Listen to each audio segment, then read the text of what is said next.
Hai, Assalamualaikum. Terima kasih kerana Allahu Akbar. Ini apa ni? Store ke?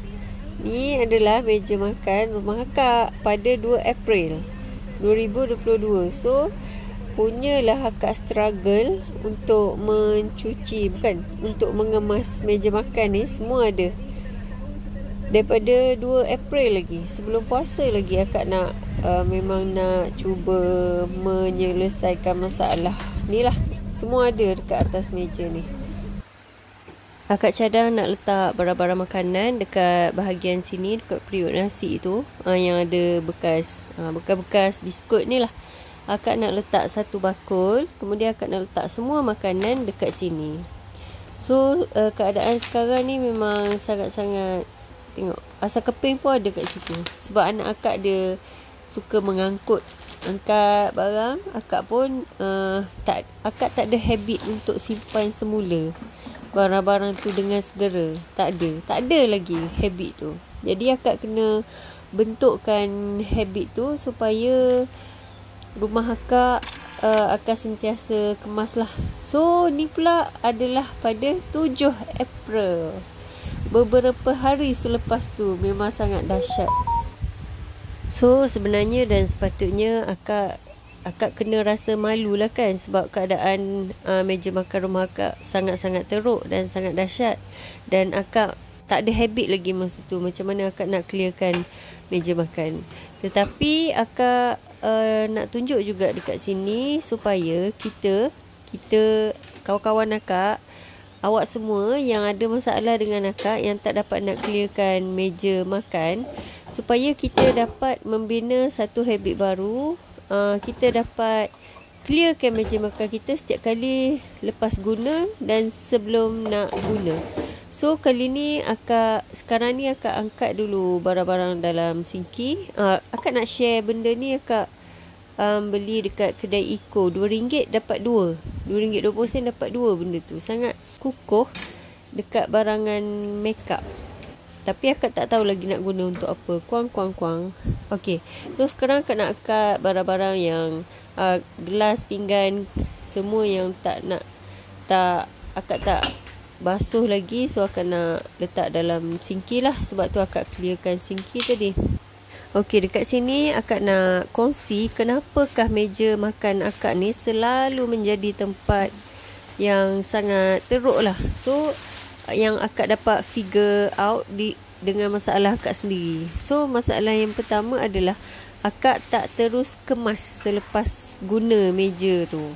Maksudnya lepas makan tak terus buat macam-macam hal lah. Bertangguh, anak nak dokong, nak kena kencing ke berak, macam-macam lah, alasan banyak lah kan.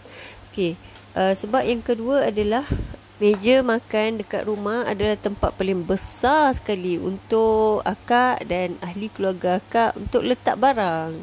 Sebabnya kalau ruang bawah TV, bawah cermin tu macam agak kecil kan. So dekat meja makan macam-macam boleh letak. Kotak, biskut, semua benda lah. Kru pun boleh letak kat situ. So itu adalah sebab yang kedua kenapa meja makan akak sentiasa bersepah. Sebab yang ketiga adalah barang-barang yang ada atas meja makan tak ada tempat dia.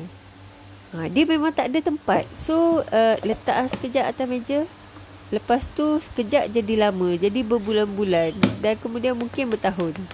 Okey, sebab yang keempat adalah barang yang akak selalu guna memang akak letak atas meja. Sebab yelah kan, senang nak guna, so boleh ambil terus je. Masalahnya sekarang adalah akak nak bina satu situasi baru dekat rumah akak, iaitu akak nak permukaan yang ada di atas rumah tersusun, teratur, kemas dan juga kalau boleh nak clearkan. Tak nak ada apa benda pun atas setiap permukaan. Tak kisahlah permukaan meja makan, atas meja konsol, atas apa-apa sajalah yang kita boleh letak barang. So itu adalah matlamat akak.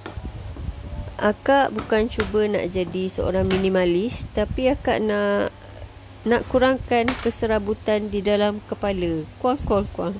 Okey, sebab kita tengok alamak atas meja, ya Allah, serabutnya serabut.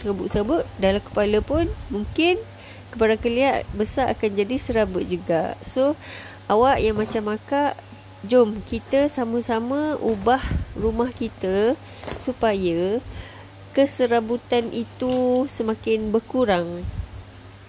Jadi jom akak kongsi apakah yang kita perlu buat supaya meja makan kita sentiasa dalam keadaan kemas dan teratur, dan kalau boleh nak clear. Okey, cara yang pertama yang akak jumpa adalah kena ubah mindset. Daripada kita buat macam masalah sebelum ni, contohnya anak nak dokong anak dululah sebelum kemas meja, nantilah boleh basuh pinggan bla bla bla. So ubah kepada contoh, aku suka tengok permukaan yang clear, ataupun aku nak meja aku clear dan bersih lah, jadi basuh sekarang lah. So kalau macam ada anak nangis, suruh anak yang besar tolong dokong dulu ke, ataupun suruh ayah dia tolong menolong lah. Okey, sebab yang kedua adalah terus kemas selepas guna. Selepas guna kena terus kemas. Okey, kalau hal yang macam ni, macam tadi, anak yang ada anak kecil yang bukan sukalah dia ada masalah dia lah kan, dia menangis ke apa ke, kita kena entertain dia dulu, kita kena pergi dekat dia dulu. So kita minta tolong orang lain, anak kita yang dah besar ataupun suami kita, tolong kemaskan meja dulu. Tak apalah, kita basuh nantilah. Okey, so ini adalah keadaan 10 April. So memang dah clear sangat. Okey, sebab yang ketiga adalah cara yang ketiga untuk kita untuk nak kekalkan meja makan kita sentiasa kemas adalah tolong carikan rumah untuk barang-barang yang ada atas meja. Macam akak ni, inilah rumah dia orang buat sementara waktu ni lah. Memang kesian dia orang berhimpit macam tu, tapi itu adalah rumah mereka sekarang. So ini adalah keadaan pada 13 April. Clear. Yeay, akak berjaya clearkan meja makan akak selepas sahur tadi. So itu ada satu kuih untuk anak akak yang 1 tahun tu untuk dia makan.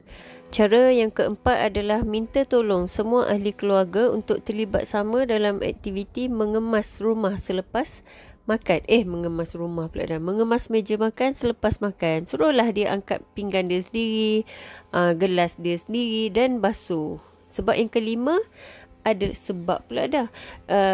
cara yang kelima adalah letak kain lap dan juga air spray berdekatan supaya kita senang untuk lap meja. So ini saja perkongsian daripada akak. Akak harap dapat sangat membantu orang-orang yang macam akak untuk clearkan meja makan kita selepas makan. So minta maaf akak ada gambar video yang sama, dan jangan lupa klik subscribe. Terima kasih. Assalamualaikum.